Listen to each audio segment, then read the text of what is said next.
എല്ലാവർക്കും നമസ്കാരം. ഞാൻ ഇന്നിവിടെ സംസാരിക്കാൻ പോകുന്നത് ഡിജിറ്റൽ ഗ്രാമം എന്നതിനെ കുറിച്ചാണ്. ഇപ്പോൾ നമുക്കറിയാം, നമ്മുടെ ഗ്രാമങ്ങളും ഇപ്പോൾ വളർന്നുകൊണ്ടിരിക്കുകയാണ്. അത് നമുക്ക് വളരെയധികം അഭിമാനം ചെലുത്തുന്ന ഒരു കാര്യം തന്നെയാണ്.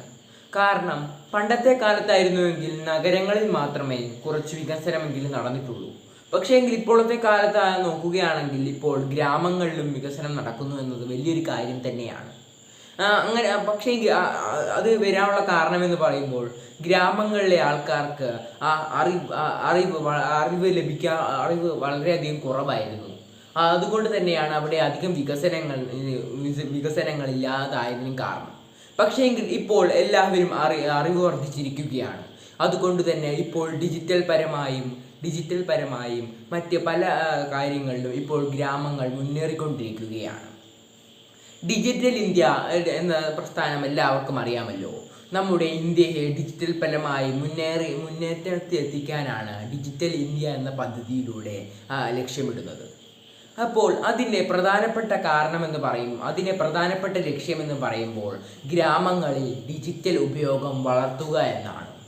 അത് വളരെയധികം ഉപകാരപ്രദമായൊരു കാര്യം തന്നെയാണ്. നഗരങ്ങളിൽ എല്ലാ ഡിജിറ്റൽ ഉപകരണങ്ങളും ഇപ്പോൾ ഉള്ളതാണ്. പക്ഷേങ്കിൽ ഇപ്പോൾ ഗ്രാമങ്ങളിൽ മാത്രമേ അതൊന്നും കാണാതെ ആയിട്ടുള്ളൂ. പക്ഷേങ്കിൽ ഈ കാലഘട്ടത്തിൽ, ഈ ഡിജിറ്റൽ ലോകത്തിൽ ഇപ്പോൾ ഗ്രാമങ്ങളിലും അത് വളർന്നു വരുന്നുണ്ട് എന്നത് വലിയൊരു കാര്യം തന്നെയാണ്.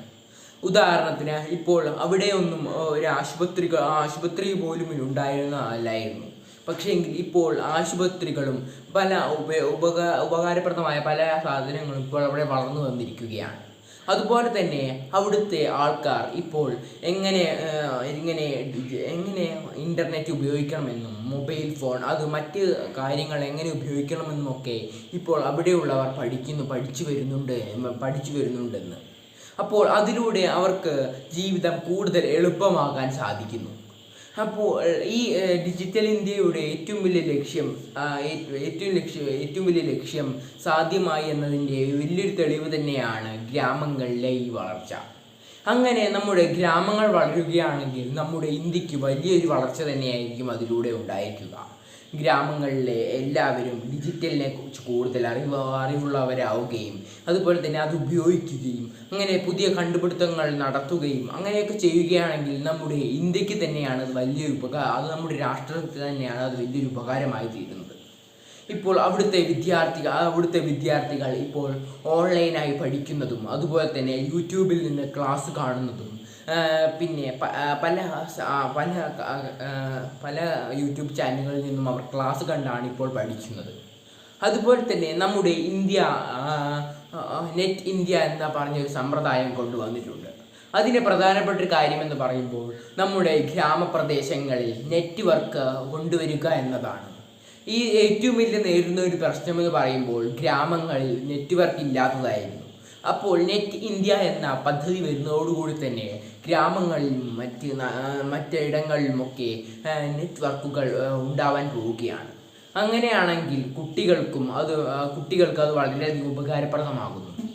ഇപ്പോൾ ക്ലാസ്സിൽ പഠിപ്പിച്ചത് മനസ്സിലായില്ല എങ്കിൽ അവന് വീട്ടിൽ വന്ന് യൂട്യൂബിലും മറ്റ് പല ക്ലാസ്സുകൾ എടുക്കുന്ന സ്ട്രീമുകളിലും കാണാൻ കഴിയുന്നു. പിന്നീട് പല ഉപകാരങ്ങളുമുണ്ട്. ഇപ്പോൾ KSEB ബില്ലുകളും ഒക്കെ അടയ്ക്കാൻ ഓഫീസിൽ പോവാതെ തന്നെ വീടുകളിൽ ഇരുന്ന് തന്നെ ചെയ്യാൻ കഴിയുന്നു. അതുപോലെ തന്നെ ഇപ്പോൾ ഗ്രാമങ്ങളിലും ഡിജിപിൻ വളർന്നു വന്നിട്ടുണ്ടല്ലോ. അപ്പോൾ അതും ഉപകാരപ്രദമായൊരു കാര്യം തന്നെയാണ് നമ്മുടെ രാജ്യത്തിന്.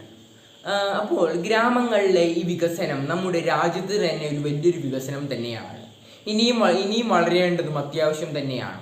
കാരണം നമ്മുടെ നഗരങ്ങൾ മാത്രം വളർന്നു വന്നുകൊണ്ട് ഒരു ഉപകാരവുമില്ല. ഗ്രാമങ്ങളിലും അതോടൊപ്പം വളർന്നു വരണം. പുതിയ കണ്ടുപിടുത്തങ്ങളും പുതിയ ഉപകരണങ്ങളും അവർ ഉപയോഗിച്ച് അതിനെക്കുറിച്ച് കൂടുതൽ അറിവുള്ളവരായി മാറുകയും ചെയ്യണം. അവിടുത്തെ വിദ്യാർത്ഥികൾക്ക് ഒരു കുറവും വരാതെ തന്നെ പഠനം മുൻപോട്ട് കൊണ്ടുപോകാനും കഴിയണം. അതിനുള്ള നെറ്റ്വർക്കും ഇനി വരാൻ പോവുകയാണ്. അപ്പോൾ അതെല്ലാം ചേരുമ്പോൾ ഗ്രാമങ്ങൾക്ക് ഇനി വലിയൊരു വികസനം തന്നെയായിരിക്കും ഉണ്ടായിരിക്കുക. നമ്മുടെ മഹാത്മാഗാന്ധി പറഞ്ഞതുപോലെ നമ്മുടെ ഭാരതത്തിൻ്റെ ശ്വാസകോശം ഗ്രാമങ്ങളാണ്. അപ്പോൾ ഇനി അത് വളർന്നു വരിക തന്നെ ചെയ്യും. ഇത്രയും പറഞ്ഞുകൊണ്ട് ഞാൻ എൻ്റെ പ്രസംഗം നിർത്തുന്നു. നന്ദി.